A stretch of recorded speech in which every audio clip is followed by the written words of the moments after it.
The paradox of choice, why more is less, how the culture of abundance robs us from satisfaction, by Barry Schwartz. Shopping for entertainment. Before the advent of cable, American television viewers had three networks which to choose. In large cities, there were up to half dozen additional local stations. When cable first came on the scene, its primary function was to provide better reception. The new stations appeared, slowly at first, but more rapidly as time went on. Now there are 200 or more, my cable provider offers 270, not counting the on-demand movies we can obtain. If 200 options aren't enough, there are special subscription services that allow you to watch any football game being played by major college anywhere in the country. And the advent of high-speed internet services has brought with it the possibility of streaming, which makes the number of viewing options essentially infinite.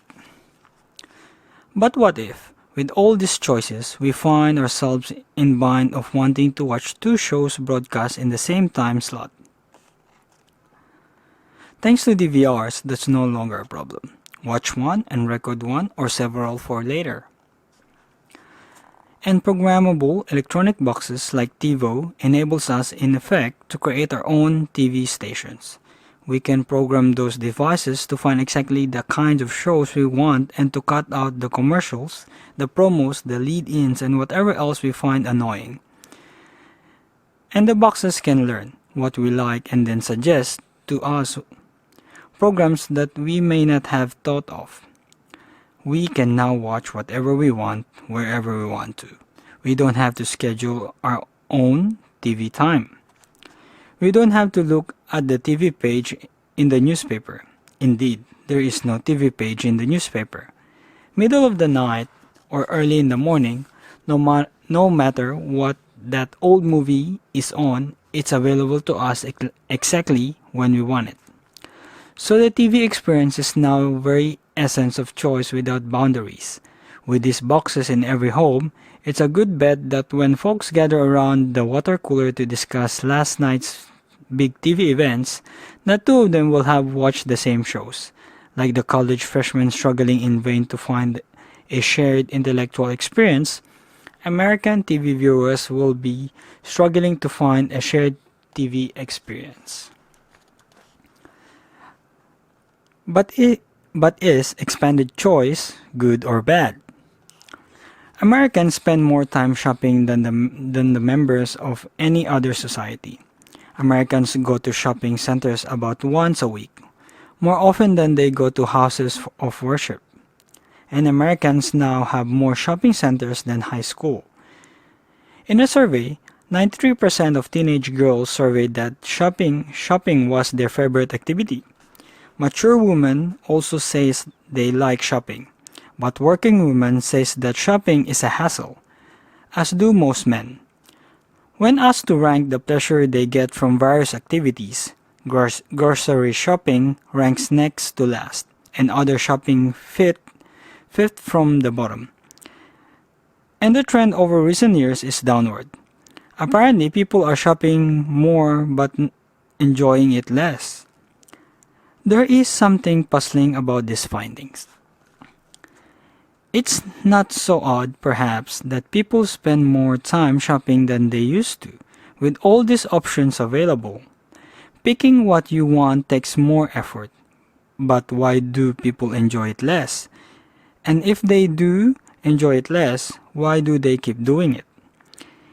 If we don't like shopping at the supermarket, for example, we can just get it over with and buy what we always buy, ignoring the alternatives. Shopping in modern supermarket demands extra effort only if we're intent to scrutinizing every possibility and getting the best thing. And for those of us who shop in this way, increasing options should be a good thing, not bad one. And this, indeed, is the standard line among social scientists who study choice. If we're rational, they tell us, added options can only make us better off as society. Those of us who care with benefit and those of us who don't care always ignore and added options. This view seems logically compelling, but empirically it isn't true. A series of revolutionary studies titled When Choice is Demotivating provided the evidence.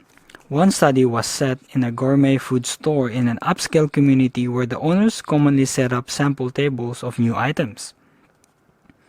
When researchers set up a display featuring a line of exotic, high-quality jams, customers who came by could taste samples, and they were given a coupon for $1 off.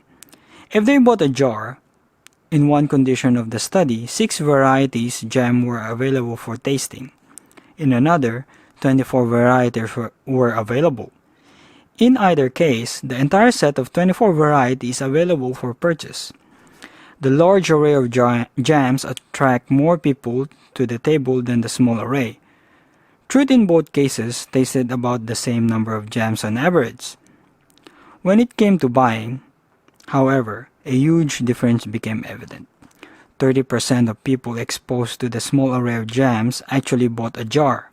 Only 3% of those exposed in the large array of jams did so. In the second study, this time in the laboratory, college students were asked to evaluate a variety of gourmet chocolates. In the guise of marketing survey, studies were then asked which chocolate, based on descriptions and appearance, they would choose for themselves. Then they tasted and rated chocolate. Finally, in a different room, students were offered a small box of chocolates in lieu of cash as payments for their participations. For one group of students, the initial array of chocolates number 6, and for the other, it numbered 30. The key result of this study were that students faced with a small array were more satisfied with their tasting than those faced with a large array. In addition, they were 4 times as likely to choose chocolate rather than cash as compensation for their participation. The authors of the study speculated about several explanations for these results. A large array of options may discourage consumers because it forces an increase in the effort that goes into making a decision. So consumers decided not to decide. They don't buy the product. Or if they do, the effort that the decision requires detracts from the enjoyment derived from the result. Also, a large array of options may diminish the attractiveness of what people actually choose. The reason being that thinking about the attractions of some of the unchosen options distracts from the pleasure derived from the chosen one. It will be examining this and other possible explanations throughout the book. But for now, the puzzle we began with remains. Why can't people just ignore many or some of the options and treat a 30 option array as if there were 6 option array?